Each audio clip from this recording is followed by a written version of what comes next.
એટલું સ્પેશિયલ ખાવાનું છે રિયલી કેમ ગજબનું. તમે કઈ કીધું કેટલી સારી આઈડિયા. આજુ ને આજુ હા શું છે ખબર?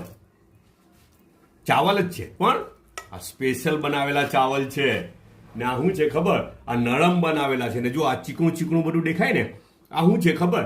સિઝનના તાજા રાઈસ હોય ને, તે તાજા રાઈસ કાલે ખાસ સ્પેશિયલ મારા મેડમજી માર્કેટ ગયા લેવા હારું કે તાજા ચાવલ ખાવા છે ને તાજા રાઈસ આવીને નરમ બનાવવાના. સ્પેશિયલ એને નરમ બનાવવામાં આવે. ગામડાઓમાં ટ્રેડિશન હોય છે ને મજા લઈને ખાય ને પછી તે રાઈસને છે ને વેંગણા હાથે ખાય. હે ને આ બાકડાવાળું વેંગડું યાર, તુવેરના દાણાવાળું વેંગડું ટીના હાથે ખાય. જો ટ્રાય કરજો. તાજા રાઈસ નરમ હોય, પાછા જોઈ લો ટેક્સચર. ને બીજી એક વસ્તુ બી બતાવું છું. આવા નરમ નરમ હોય, જો ચીકણા ચીકણા હોય છે. ને આ તો છે ને ઓપ્શનલ ખીચડી મૂકેલી છે, ફ્રીજમાં હોય તો કાઢી લીધી. ને કોઈ રાઈસ નહીં ખાવા હોય તો તેના હારું ઓપ્શન બી મૂકી દીધેલું છે. હે ને